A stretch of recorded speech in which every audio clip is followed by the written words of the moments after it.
दर्शकों, एक बार फिर से स्वागत है आपका एस लाइव न्यूज़ में। और आइए बात करते हैं आज की बड़ी खबर मुख्य समाचारों की।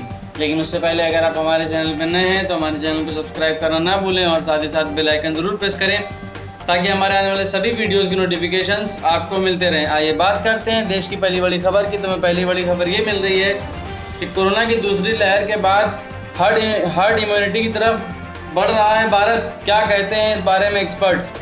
एम्स के डायरेक्टर रणदीप गुलेरिया बताते हैं कि दिल्ली में कोरोना की सबसे बुरी मार देखने को मिली है। वहां वायरस इतना फैला है कि सभी को लगने लगा हर्ड इम्यूनिटी वाली स्टेज आ गई है। सीरो सर्वे में भी देखा गया कि 50 से 60% लोगों के अंदर एंटीबॉडी थी। उन आंकड़ों को देख तो कहा जा सकता था कि दिल्ली में हर्ड इम्यूनिटी हो गया है, लेकिन अब स्थिति बिल्कुल बदल गई है। कोरोना की दूसरी लहर ने पूरे देश भर में भारी तबाही मचा रखी है। जिस देश ने कोरोना की पहली लहर पर जीत हासिल करी थी, दूसरी लहर की सुनामी ने घुटनों पर उस देश को ला दिया है। अस्पताल में बेड फुल है, मरीजों के लिए ऑक्सीजन नहीं है और समय रहते एम्बुलेंस मिलना भी मुश्किल हो गया है। तो वहीं लखनऊ में ऑक्सीजन रिफिल प्लांट में धमाका हो गया है। 3 लोगों की मौत हुई है। मुख्यमंत्री योगी आदित्यनाथ जी ने दिए हैं जांच के आदेश। यूपी की राजधानी लखनऊ में ऑक्सीजन सिलेंडर रिफिलिंग के दौरान सिलेंडर फटने से 3 लोगों की मौत हो गई, जबकि कई लोग घायल हो गए। हादसे के बाद सूचना पाकर मौके पर पहुंची पुलिस ने राहत और बचाव का काम शुरू कर दिया। कोरोना महामारी के बीच राजधानी लखनऊ के देवा रोड स्थित केटी ऑक्सीजन प्लांट पर बुधवार को ऑक्सीजन सिलेंडर फट गया था। सिलेंडर फटने से 3 लोगों की मौत हुई, 6 से अधिक लोग घायल हुए। प्लांट में काम कर रहे एक कर्मचारी का हाथ ब्लास्ट के दौरान पूरी तरह घायल हो गया। तो वहीं महाराष्ट्र की बात करें, महाराष्ट्र में कोरोना से एक दिन में सबसे ज़्यादा 920 लोगों की मौत हुई।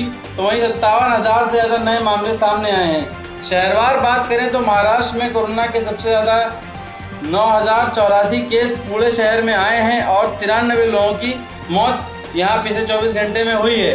राजधानी मुंबई में पिछले 24 घंटे में 3,882 केस दर्ज हुए और 77 लोगों को इस दौरान जान गंवानी पड़ी।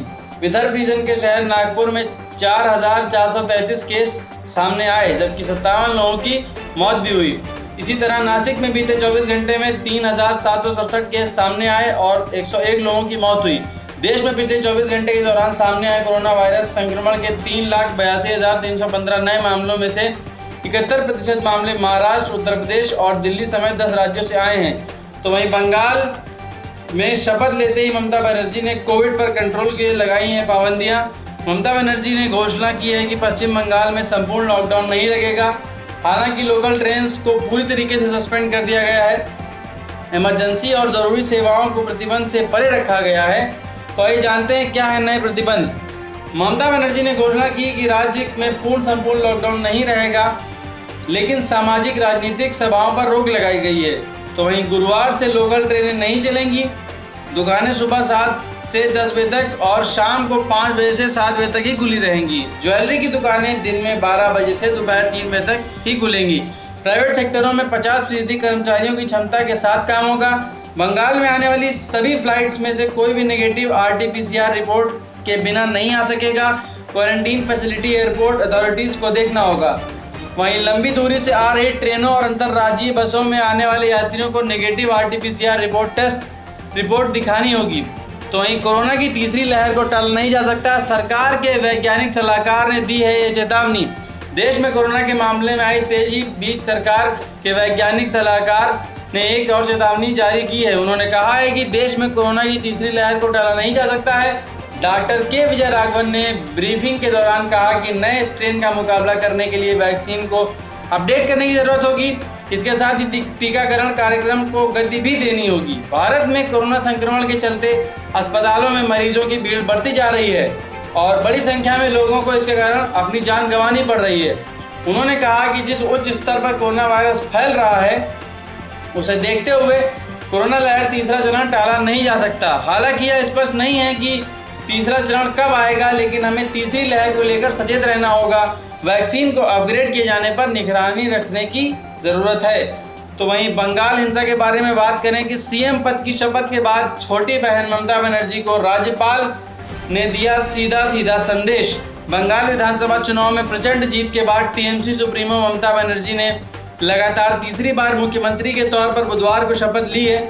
इस दौरान बंगाल के राज्यपाल जगदीप धनखड़ ने उन्हें चेतावनी दी।